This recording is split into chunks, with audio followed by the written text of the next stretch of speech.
முறைக்கு மாறின அப்புறம் எப்படி என்றதை பற்றி சொல்லுங்க. முதல்ல எந்த மாதிரி நாங்கள் இது நடுக செய்கிற முறையை?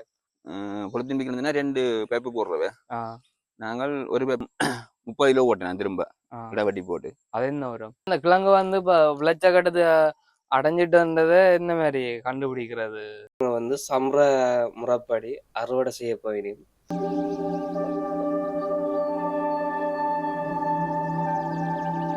கஜிவி சேனல் ஊடாக இணைந்துள்ள நண்பர்கள் அனைவருக்கும் வணக்கம். நீங்கள் வந்து நினைச்சிருப்பீங்க கன நாள் வீடியோ போடலையாண்டு. தோட்டம் சம்மந்தமான வீடியோ கொஞ்சம் கன நாள் போடையில நினச்சி கொள்ளுங்கோ. கொஞ்சம் வேலை நிமித்தம் போடையெல்லாம் போச்சுது.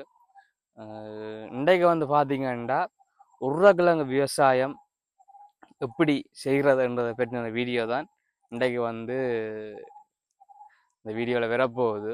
அதுக்கு முன்னே வந்து நீங்கள் கஜிவி சேனலை வந்து சப்ஸ்கிரைப் செய்யலையேண்டா செய்து விட்டோக்கா பாருங்கோ. இப்போ வாங்கோ வீடியோக்கா போகலாம்.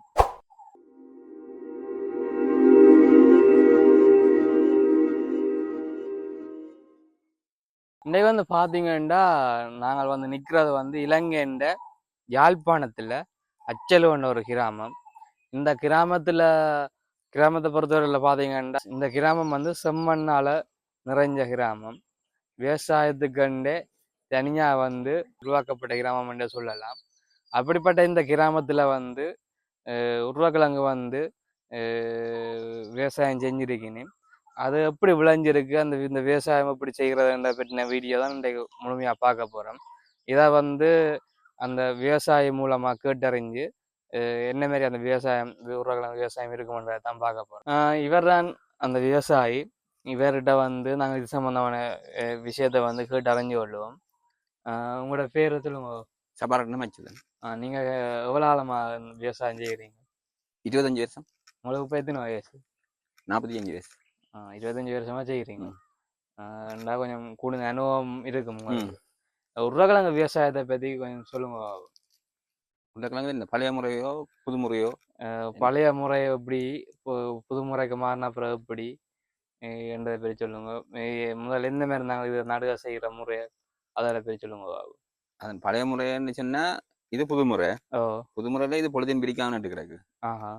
பழைய முறை சொன்னா பாத்தியை கட்டி போட்டு வாய்க்கால் தண்ணி விட்டு வச்சுதான் செய்கிறது. ஓகே. இது பொழுதின் பிடிக்காமல் 2 அடி புட்டிய போட்டு. ஓகே. பொழுதின் பிடிக்கிறதுனா 2 பேப்பு போடுறவ. நாங்கள் ஒரு பேப்பை போட்டு ஒரு அடிக்கு ஒரு கிழங்கு நட்டு கிடக்கு. ஒவ்வொரு கிழங்கு இப்படியில ஒரு அடி, ஒவ்வொரு அடி 2 அடி புட்டினாலும் 2 அடி நட்டு அடுத்த புட்டி கலவா எடுத்து போட்டு 2 அடியில எடுத்து போட்டு ஒவ்வொரு அடிக்கு பூ புட்டி துருவா கோடத்தான் நிற்கிறது. ஒரே கோடு. இது சொட்டு நீர் பாசனம் அப்படித்தான். இது சொட்டு நீர் பாசனம். பழைய முறைக்கும் புது முறைக்கும் என்ன மாதிரி எது நல்லது, எது?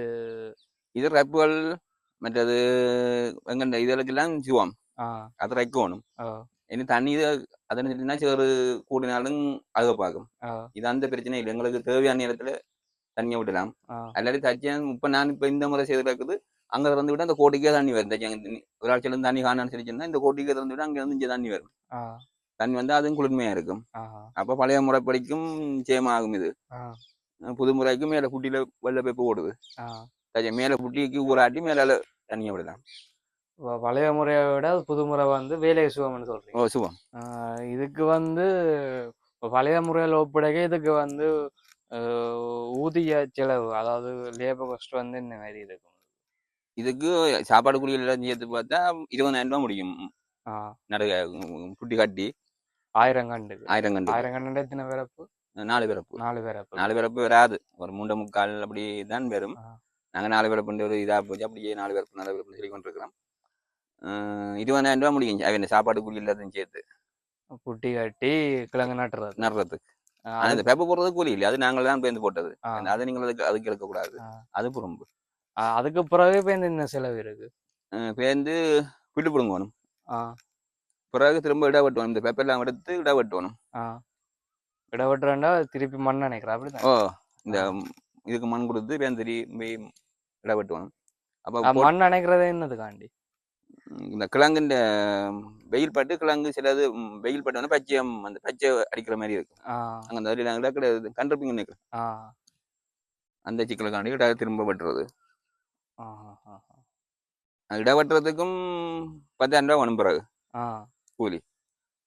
மற்றது இதுக்கு உரம் மருந்து உரம் ஒரு அந்த வேணும் நிறைய போடுறதுக்கு அடிப்படை சரியான்னு சொல்லி திரும்பவும் 30 கிலோ ஓட்டினேன் திரும்ப இடவட்டி போட்டு. அது என்ன உரம்? அதுவும் கிளவுதான், கிழங்கு கிளவு வருது. அப்போ ஒரு மிக்க 75 கிலோ கிட்ட உரத்துக்கிட்ட போகுது. உரத்தின் கோஸ் கிட்டத்தட்ட எவ்வளோ வருது? உரத்தின் ஒரு அந்த 7,500 பாருங்களேன். ரெண்டா அங்கால 25 ஒரு 12,000 ரூபா காணும் உரத்துக்கு. மற்றது வந்து மருந்து அடிக்கணும் அப்படித்தானே? மருந்தடி குறைக்கணும். என்ன போயிடலாம் கிருமிகள் என்ன அந்த நோய் தண்டு சொல்லி ஆக்களுக்கு சொல்லி கொஞ்சம் மருந்தடி குறைச்சி தான் நாங்கள் பாவச்சு. அதில் முக்கியமான மருந்து இருந்துச்சுன்னா எந்த கோலம் தொழிற்கோளும் படிச்சு நாங்கள். மற்றபடி வித்தியாசமான மருந்து வந்து மடிக்க. மற்றது இப்போ உருளைக்கிழங்கை பொறுத்தவரையில் இப்போ விவசாயிகள் வந்து கொஞ்சம் நடுறதுக்கு வந்து கொஞ்சம் பின்னடிக்கணும். அது உண்மையோ இல்லை என்ன மாரி என்னதுக்காண்டி அப்படி? அது உண்மைதான். எந்த இப்போ நானே அவதானிச்சவன்ட்டுல இப்போ இந்த கிராமத்தில் வந்து முந்தின காலத்தில் ஒப்படைக்க இப்போ வந்து கிழங்கு செய்ய வந்து குறையுது. இந்த முறை வந்து ஒரு 2 பேர் இந்த கிராமத்தில் உருளைக்கிழங்கு நட்டுருக்கீங்க. அதுக்குரிய காரணம் என்ன? இது முதலாவது நீங்க பிரச்சனை நீங்கள் கேட்டதே இது வெளிநாட்டு கிழங்கும் இல்லை, வெளி மாவட்ட கிழங்கு. இது நுவரெலியா கிழங்கு தான் நட்டுனாங்க. இது வந்து இப்ப இலங்கையிலேயே பயிரிடப்பட்ட கிழங்கு தான் ஏற்கனவே பயிரிடப்பட்ட கிழங்கு. அங்கதான் இந்த கிழங்கு எடுத்து நுவரெலியாவில எடுத்து எங்க தான் நாங்க நட்டுருக்கோம்.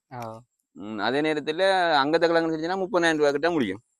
இது 1000 கணக்கு 4 கொட்டி நட்டு கிடக்குது. 4 கொட்டி சேர்க்க 200. ஒரு பட்டி எத்தனை கிலோ? 50 கிலோ. 200 கிலோ கிழங்கு 1000 கணக்கு 200 கிலோ கிழங்கு நட்டு கிடக்கு. அப்ப அங்கத்த கிழங்கு இது ஒரு அந்தர் 15,000 ரூபா, ஒரு கிலோ 300 ரூபா, மூட்டு 15,000 ரூபா ஒரு கொட்டி. அப்ப 60,000 ரூபாய் 4 கொட்டிக்கும். வெளிநாட்டு கிழங்கு சொல்லிக்க 60,000 ரூபாய்க்கு 1,20,000 ரூபாய் வரும். அது வந்து செலவு கூட. செலவு கூட. விளைச்சல் வந்து என்ன மாதிரி அதோ இதோ கூடின விளைச்சல்? இந்த முறை நான் இதே நிறைய இந்த என்ன மாதிரி விளைச்சல் வேணும்னு பார்த்தா நான் இந்த முறை புதுசாக தான் இந்த முறை இந்த கிழங்கு நட்டுக்கிறேன், மற்ற கிழங்கு நட்டுருக்கிறேன். ஆனால் இது இந்த முறை தான் நான் முதலாக தான் நட்டுருக்கிறேன். இஞ்சத்தை கிழங்கு எடுத்து அப்போ அறுவடை செய்யக்கான அது விளைச்சல் தெரியும். ஏன்னா இப்போ கொடி நிற்குது, எனக்கு கீழே இருக்கிறதே தெரியாதுனே.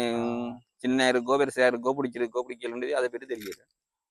மற்றபடி அதே பிளான்ல நிற்குது. கிழங்கு இல்லாமல் பூத்தது அந்த கட்டையக்க பூக்கும்.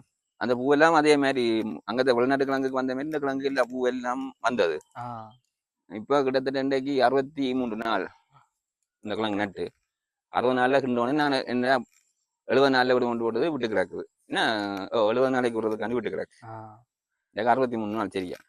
இந்த முறை வந்து இப்போ கணவர் வந்து இந்த விவசாயத்தை குறைச்சதுக்குரிய காரணம் என்ன? செய்யாம விட்டதுக்கு காரணம் லாபம் வராது இந்த கிழங்குல. நம்ம சின்ன கணக்குல நீங்கள் பார்த்து கொண்டு போய்க்கு சேம் பண்ணி கொண்டு போய்க்க இந்த கிழங்கு வரைக்கும் இப்போ இந்த இந்த கறிக்கிழங்கே விற்கணும் 180 ரூபா 200 ரூபா விற்கணும். இப்போ இதை நாங்களும் என்ன விலையை கொண்டு விற்கிறது 150 ரூபா தான் எடுப்பினோம். 2 லாபம் பெருசாக வராது. சும்மா அந்த ஊர்க்கிழங்குன்ற ஒரு பழைய எங்கண்ட இதாண்டு சரியாக விடக்கூடாதுன்னு நான் நட்டது. மற்றபடி நீங்கள் அடுத்தடுத்த விஷயங்கள்ல நடுறதுக்கு ஆக்கள் வராயணும், முன் வராயணும், கூலி கூட. 2வது பிரச்சனை கிழங்கு அங்கேருந்து ரக்கிறதுக்கு இந்த முறை 30,000 சொல்லி இந்த முறை ரக்கவே இல்லை. கிழங்காக்கும் வெளியிலேருந்து வரவே இல்லை வித கிழங்கு. இந்த கிழங்கு தான் எடுத்து அதுவும் ஏபிசி மூலம் தான் எங்களுக்கு தந்தது. இப்போ பார்த்தீங்கன்னா உருளைக்கிழங்கை பொறுத்தவரையில் இப்போ விவசாயிகளுக்கு வந்து எப்படி பிரச்சனையை பார்த்தீங்கன்னா ஒன்று வந்து விதகிழங்கை வந்து பெற்றுக்கொள்றதுல வந்து சரியான சிக்கல்பாடு இருக்குது. அதோட அப்படி விதகிழங்கு கிடைச்சாலும் அது அதிக விலை கொடுத்து வேண்ட வேண்டிய ஒரு சூழ்நிலை உள்ளது. அப்படி அதிக விலை கொடுத்து வேண்டி நட்டு அதை வந்து நாங்கள் கிழங்காக்கி கிழங்கு எடுத்து விற்க சந்தையில் கொண்டு போய்க்க வந்து எங்களுடைய அந்த செலவில் பார்த்தீங்கன்னா அந்த ஏற்படுற செலவாக கூட திருப்பி எடுக்க முடியாத சூழ்நிலை இருக்குது. அதுக்குரிய காரணம் என்னன்னு எங்களுக்கும் தெரியலை. உண்மையில வந்து கிழங்கை வந்து ஒரு விவசாயி வந்து பயிரிட்டு அதை விற்பனை செய்யும் பொழுது விவசாயிக்கு பிற செலவை வச்சு தான் விற்பனை விலை நிர்ணயிக்கணும். அது உற்பத்தி பொருட்களுக்கு கூடுதலாக அப்படி செய்யணும். அதை விவசாயின்ற பொருளில் வந்து அதை யாருமே அக்கறை எடுத்து காட்டினீங்க இல்லை. அதை வந்து உரியவர்கள் இருக்கிற நடவடிக்கை எடுத்தால் விவசாயிகள் வந்து பாதிக்கப்பட மாட்டேனும். இப்படி ஒரு நிலைமை போகமா இருந்தால் சில பயிர்கள் வந்து இல்லாமலே போகக்கூடிய சாத்தியப்பாடு இருக்கு. இப்போ இந்த உருளைக்கிழங்கை பொறுத்தவரை நானே அவதானிச்ச விடியம் இப்போ இப்போ கடந்த ஒரு 5 வருஷத்தை எடுத்து பார்க்க வந்து ஒவ்வொரு வருஷம் நடுறாக நினைக்க குறைஞ்சு இப்ப வந்து பார்த்தா இப்ப இந்த அச்சலை கிராமத்தை பார்த்தா இவரும் இன்னும் ஒரு 2-3 பேர் தான் நட்டிருப்பின்னு நினைக்கின்றேன். அப்படித்தானே? அச்சலுக்கு என்ன சொன்னா ஒரு ஆள் தானே இருக்கு. அச்சலுக்கு இந்த வருஷம் பாத்தீங்கன்னா இவர் மட்டும்தான் நட்டிருக்கிறாரா. அப்ப பாத்தீங்கன்னா இங்க போய் முடியுதுன்னு பாருங்க. அப்ப இப்ப இவரை பொறுத்த வரையிலையும் இப்ப பாத்தீங்கன்னா அடுத்த வருஷம் இவரும் நடாமல் விடக்கூடும். அப்ப இப்படி நடாம விட்டா ஒரு காலத்துல நாங்க உருளைக்கிழங்க கூட எக்ஸிபிஷன்ல போய்தான் பார்க்க வேண்டிய நிலைமையும் பெறும். அப்ப இப்படி பார்க்க போய்க்க விவசாயம் வந்து அழிவடைந்து கொண்டு போற நிலைமையை கூட எதிர்நோக்க வேண்டிய சூழ்நிலை ஏற்படுது. உண்மையும்படி எங்கட மனிதனுக்கு தேவையான அடிப்படையான தேவையே உணவு. அதுக்கே இப்படி ஒரு நிலைமைண்டா என்ன நடக்க போகுது, எதிர்காலம் என்ன நடக்க போதோ தெரியல. இதை வந்து உரியவர்கள் வந்து இதற்குரிய நடவடிக்கை எடுக்கும் பட்சத்துல இப்படியான இதுகள் ஊக்குவிப்பதன் மூலமாகவும் விற்பனை விலைகளில் கொஞ்சம் கரிசனை கொள்ளும் பட்சத்திலேயும் விவசாயிகள் மீண்டும் இதனை சிறப்பாக செய்வதற்குரிய சாத்தியப்பாடு உள்ளது. இது வந்து எவ்வளவு கால பயிர் நீங்க? 60 நாள். 60 நாள் இல்லை. ஓகே, நாங்கள் பார்த்தோம்னா கூட ஒரு என்ன கொஞ்சம் இருக்கிறபடியா கொஞ்சம் சத்து ரங்குன்ற காரணத்தில் விட்டுக்கிறாக்கு. 70 நாள் நீ ஆக பெஞ்சினாலும் பேருந்து கிழங்குல படிப்பேரு. இது எங்களுக்கு தெரியும். இது இனம் நட்டுருக்கிறோம் வேற இனம். இது கண்டிலானே எடுத்தது. இது செட்டப் தெரியல. கிழங்கு பேருந்து ஆகிட்டாலும் படிப்பு ஏற்படும். நிறைய இந்த கிழங்கு வந்து இப்போ விளைச்ச கட்டத்தை அடைஞ்சிட்டுன்றதை என்ன மாதிரி கண்டுபிடிக்கிறது? நீங்க நாளை வச்சு தான் பாக்குறீங்க இல்ல மரத்துல வித்தியாசம் தெரியும்? நாளை வச்சு தான் பார்க்கணும். நாளை வச்சு தான் மரத்துல வித்தியாசம் தெரியும். மரம் கொஞ்சம் அப்படின்னு சொன்னா மஞ்சள் அடிச்சு ஒரு யானை மரமா போகும். இந்த ஒரு வயது வந்த இது போற மாதிரி அந்த அதுல கீழ் இதுக்கு எடுத்த உடனே மரம் ஒரு மஞ்சள் அடிச்சு போய் கொண்டு நிற்கும். சரி, அது நோயும் விழுந்துடும். அது நோய் இப்படி பட்டிருக்கிறது எல்லாம் நோய் விழுந்துருக்குது. மற்றது இனிவரும் காலத்துல சின்னாக்களுக்கு தெரியாது. இப்படி இங்க ஊர்ல கிழங்கு விளையும் கொள்ளும் இது தெரியாது. முக்கியமான விடயம் நான் சொன்ன போல சொல்லி இருக்கிறார். வருங்கால சந்ததியினருக்கு வந்து இது வந்து ஒரு கேள்விக்குறியா வந்து எங்கண்ட இடத்துல இந்த கிழங்கு இப்படி உருளைக்கிழங்கு விளையும் நடவடிக்கை தெரியாது வைக்கி. இந்த இழுப்பணிகள் ஊத்துறதுக்கு எண்ணெய் சேர்க்கிற மாதிரி எல்லாம் மிஷின் வந்த மாதிரி அந்த உருளைக்கிழங்கு இங்க நடுறதுன்ற கேள்விக்கு வந்து கொண்டு இருக்கு மேனி. இப்ப இந்த கிழங்கு வந்து நீங்க அறுவடை செஞ்சா அது என்ன மாதிரி வந்து சந்தைப்படுத்த போறீங்க? கம்பளைக்கு போடுறோம் நாங்கள். மற்றது இங்க உள்ளூர் சந்தையிலுக்கும் போடுறோம் நாங்கள். கம்பளைக்கு போட்டா என்ன அவங்க விற்கிற விலையை தான் நாங்கள் எடுக்கணும். இங்க டிமாண்ட் பண்ணி விற்கலாம். இந்த முறை ஒரு நோக்கம் எனக்கு இருக்குது. இங்க ஊர்க்குழங்கு பயிரிடாவடியா கொஞ்சம் ஊர்க்குழங்குன்னு சொல்லி வாங்குற மாதிரி. இப்ப ராசவள்ளிக்கு வந்து தேடி வாங்குற மாதிரி ஒரு ஊர்க்குழங்குன்ற பிளான்ல வந்து ஆனா தமிழையும் டிமாண்டா இருக்கும் தான் எந்த ஒரு அபிப்பிராயம். நீ என்ன தெரியல. இதை நீ இது சிவப்பு கிழங்கு என்று சொல்லி அது என்ன ஒன்றும் தெரியல. ஆனா அது குறைவு தானே. இந்த விலை வந்து ஏற்ற ரகம் வந்து யாருல தங்கி இருக்குது? அது கிழங்கு இறக்குமதியில கிழங்கு இறக்குமதி செய்யற நான் சொல்றப்ப என்னன்னா விற்பனை செய்யற கிழங்குன விலையை வந்து நிர்ணயிக்கிறது வந்து யாருல வந்து அது தங்கி இருக்கு. இப்ப இந்த உருளைக்கிழங்கோ இந்த உருளைக்கிழங்க வந்து இப்ப மார்க்கெட்ல கொண்ட விற்க சந்தைப்படுத்த வந்து உங்களோட செலவை விட விற்பனை விலை வந்து குறைவா இருக்கு. அதை வந்து கூட்டணும்னா இதுக்குரிய நடவடிக்கை எடுக்க வேண்டியதாகல. அதுக்கு சம்பந்தப்பட்டாக்கலாம் அதுக்குரிய நடவடிக்கை எடுக்கணும். மற்றது எங்க விவசாயில ஒரு பிரச்சனை இருக்குது. என்ன மாதிரி இப்ப நான் ஒரு ஆள் இந்த கிழங்கு இந்த முறையெல்லாம் முதல் செய்தது கிழங்கு இந்த முறை 400 தான் நீங்க செய்திருக்குது. அதே நேரத்துல அப்ப 400 செய்து போட்டு எந்த கிழங்கு 1000 ரூபாய் விற்கணும்னு சொல்லி நான் எதிர்பார்க்கல. ஏன்னா மக்கள் வாங்குறதுக்கும் வேட்டையும் இருக்கு. அப்ப ரகுமதியும் செய்யத்தான் வேணும், இல்லைன்னு நான் சொல்ல வரையே இல்லை. சரி, என்னன்னா அது நிக்கணும்னா எந்த கிழங்க மட்டும் விற்கணும்னு சொல்லி இல்லை. அதே நேரத்துல எங்களை மாதிரி என்ன மாதிரி 20-25 பேர் செய்தா அந்த கிழங்குக்கு அந்த கிழங்கு நிப்பாட்டி இதுக்கு அதை ரக்காம பண்ணா இதுக்கு டிமாண்ட் கூடும். அதுல பிரச்சனை வேணும். இப்ப எங்கண்ட கிழங்கு நான் ஒரு ஆள் நட்டு போட்டு ரக்குமதி செய்யணும்னு சொல்லி சொல்லிடாது. அப்ப எல்லாரும் சேர்ந்து நட்டு அந்த நேரத்தை இந்த சீசன் இப்போ எங்கண்ட ஒரு சீசன் இங்கே நடுறாங்க கிழங்கு உருளைக்கிழங்கு. அப்ப அந்த சீசத்துக்குரிய இதன் ரக்குமதியை நிப்பாட்டி கொஞ்சம் விட்டு தந்தா அதுக்குள்ள கொஞ்சம் விவசாயிகளுக்கு கொஞ்சம் லாபம் வரும். அப்ப அந்த அதுக்காக தான் நிறைய விவசாயிகளும் விட்டது இந்த கிழங்கு. இப்போ எங்களுக்கு விளைச்சல் அறுவடை காலத்துல வந்து வெளியில இருந்து கிழங்கு அதிகளவு ரக்கப்படுறதால இந்த கிழங்க வந்து டிமாண்டா விற்கல. அது ஒரு பிரச்சனை.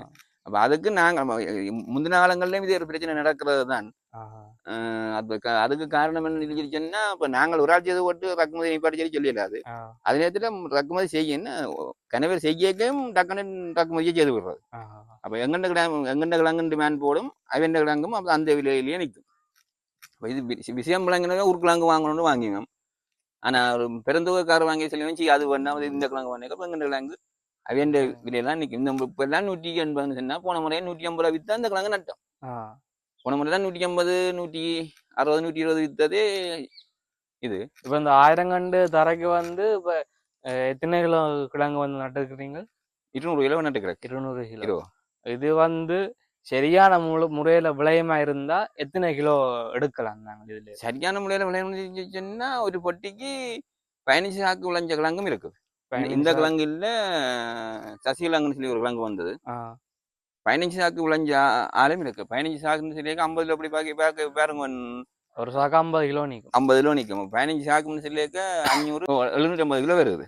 750 கிலோன்னு சேர்க்க இப்போ நாளுக்கும் 3000 கிலோ வந்துடுது. 3000 கிலோ வருது. 3000 கிலோ வரைக்கும் அப்படி வரைக்கும் லாபம் வரும். ஆனா குறைஞ்சி இப்ப அப்படி விளையிறது இப்ப எங்களுக்கு அப்படி விளையவும் இல்லை. அதே நேரத்துல அப்படி விளைஞ்சுன்னு சொன்னா நல்ல லாபம் தான் வரும். இப்ப வந்து இப்பத்த காலகட்டத்துல வந்து விளைச்சல் என்ன மாதிரி இருக்கு? இப்பத்த காலத்துல இருக்குல்ல என்ன பொறுத்தவரை இல்லை 10க்குள்ளா நிக்குது. ஆகுன்னது 10 தான். 10 சாக்கு. 10 சாக்கு தான் வருது. அப்படின்னு சொன்னா 500 ஒரு 2000 கிலோ 2000 கிலோ தான் இப்பத்த இதுல வருது. ஆனா சில விஷயங்களுக்கு விளையுது. இப்ப விளையுது 15 சாக்கு விளைஞ்ச சசிகிழங்களும் விளைஞ்சிருக்குது. ஆனா இது இப்ப நான் இந்த புதுசா இந்த கிழங்குன விளைச்சல் வந்து குறைகிறதுக்கு வந்து என்ன காரணம்? ஒன்று முதலாவது பிரச்சனை இந்த கிழங்கு நாங்கள் நட வேண்டிய காலம் கொஞ்சம் பிந்தி போச்சு. அது காலம் பின்னக்கூடிய காரணம் அங்க விதகிழங்கு வேற பிந்தினது. இம்மட்டையும் இந்த கிழங்கு நாங்கள் வெட்டி அறுவடை செய்து முடிச்சிருக்கோம். சொன்னா இந்த கிழங்கு வந்து உண்மையும்படி நடுக செய்யற காலம் என்ன? இதோ இது அப்படியும் தைப்பொங்கலுக்கு இடையில வெட்டினா நல்லது. தைப்பொங்கலுக்கு இடையில வெட்டுவோம் முன்பின்னா. தைப்பொங்கலுக்கு இடையில வெட்டக்கூடிய மாதிரி நடணும். என்னன்னா தை மாதத்துல வெட்டக்கூடிய நடவணும். நட்டாத்தான் அந்த 60 நாள் இந்த கிழங்கு 60 நாள். 2 மாதம். இதெல்லாம் கார்த்திகையில நடவணும். கார்த்திகையில நட்டாத்தான் கார்த்திகை மேல நினைச்சுனாலும் ஆனா மேலுக்கு ஒரு வெள்ளம் வந்தாலும் அழிஞ்சும் போகும். அதுக்குள்ள வந்து இப்ப என்னன்னா இது எங்களுக்கு முதல் வந்த வீச்சுக்கு இப்ப இந்த கிழங்கு வெயில கண்டோன்னே கொஞ்சம் அடங்கிடுது. இது அந்த குளிர் வந்து அதிகாலையில இருந்தா தான் இந்த கிழங்கு வந்து ஒரு சரியான விளைச்சல வரும். காலநிலை மாற்றம் தான் இதுக்கு உரிய காரணம். அதை வந்து விதகிழங்க வந்து வழங்குற வந்து கவனத்தில் எடுக்கணும். அதுவும் ஆனா அதையும் அங்கேயும் விதகிழங்கு எடுக்கிறதுக்கு ஒரு சீசன் பிறகு அங்கேயும் பிரச்சனை வருது வரைக்கும் நாங்கள் அதையும் யோசிக்கணும். இந்த கிழங்கெல்லாம் அந்த நேரத்துக்கு முளைச்சிருந்தா உலகை நட்டுக்கலாம். ஆனா முளை குறைவு அந்த நேரம். நாங்கள் நட்டு 10ஆம் நாத்து தான் வெளியில முடியன்றது. இதே இந்த கிழங்க வந்து திருப்பி வச்சு திருப்பி நடுவ செய்யலாது. நாங்களோ இல்ல என்னதுக்காண்டி இது எங்களுக்கு இதன் அனுபவம் தெரியல. இது அப்படின்னு சொன்னா அங்கதான் இப்ப இதே சீசன் அங்க நடவீனமாக்கும் என்ன நடுவினம் புலக்கு பதப்படுத்த முறைகள் அப்படி. அப்ப வந்து எங்களுக்கு சரி வராது. அங்க நான் நினைக்கிறேன் இப்ப இன்னும் 2 மாதத்துக்கு பிறகு நட்டோ இல்லாட்டி 3 மாதத்துக்கு பிறகு நட்டோ தெரியல. எங்களுக்கு இங்கே வந்து விதகிழங்கு தாரது. அது எனக்கு கேட்டதான் தெரியும். இந்த ஏமே கேட்டதான் தெரியும். சரி, நன்றி இவ்வளோ நிறுவனங்களுக்கு அந்த விளக்கம் தந்ததுக்கு. இது இந்த அறுவடை செய்யக்க அந்த அறுவடை வீடியோவை இந்த வீடியோட நினைச்சு கொள்ளுவேன். அதையும் தொடர்ந்து பாருங்க. இப்போ வந்து பார்த்தீங்கன்னா உருளைக்கிழங்கு வந்து சம்ர முறைப்படி அறுவடை செய்ய போயினேன். இந்த கிழங்கு வந்து முதல்ல நட்டபடியாக இதை வந்து சம்பிரதாயபூர்வமாக வந்து அறுவடையை வந்து மேற்கொள்ள போயினேன். அதைத்தான் இப்போ பார்த்து கொண்டு இருக்கிறீங்க. தொடர்ந்து பாருங்க. இந்த கிழங்கு வந்து எந்த மாதிரி விளைஞ்சிருக்கு, நல்ல விளைதரனா விளைஞ்சிருக்கா இல்லை குறைவாக விளைஞ்சிருக்கான்றதை பார்ப்போம். இப்போ வந்து அறுவடை செய்ய போயினும் அதை வந்து பாருங்க, தொடர்ந்து பார்ப்போம்.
இதை நிறுத்து பார்க்குறேன். பார்த்தீங்கன்னா தெரியும்.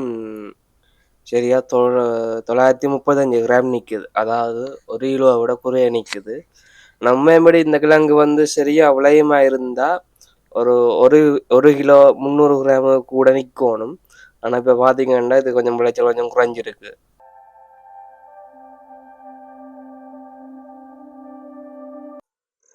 இந்த வீடியோ வந்து முழுசாக பார்த்துருந்தீங்கன்னா தெரியும் உருளைக்கிழங்கு விவசாயம் வந்து எப்படி செய்யப்பட்டிருக்கின்றது.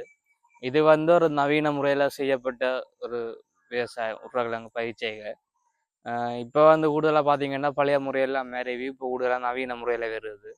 காரணம் வந்து சில வேலைகள் வந்து இலகுவாக உள்ளதும் மற்ற சில முறையில் சில நேரம் பார்த்தீங்கன்னா நவீன முறையில் வந்து விளைச்சல் கூட எடுக்கக்கூடிய சந்தர்ப்பம் இருக்கிறதால நவீன முறைக்கு வந்து கூடுதலாக மாறிக்கொண்டு வருகிறேன். அதோட வந்து பார்த்தீங்கன்னா மிக பிரதானமாக என்ன இருக்குண்டா விவசாயிகள் வந்து எதிர்நோக்குற பிரச்சனைகள் வந்து கொஞ்சம் முக்கியமாக காரணமாக இருக்குது. என்னென்னா ஒன்று வந்து இப்போ உருளைக்கிழங்கை பொறுத்தவரையில் வந்து விதக்கிழங்கு எடுக்கிறதுல வந்து சரியான சிக்கல்பாடு இருக்குது. அப்படி எடுத்தாலும் அதை கூடின விலை கொடுத்து எடுக்க வேண்டிய நிலைமை இருக்குது. அப்படி கூடின நிலைமை கொடுத்து விலை கொடுத்து எடுத்தாலும் அதனை வந்து நடுக செஞ்சு அதை அதன் பயனை வந்து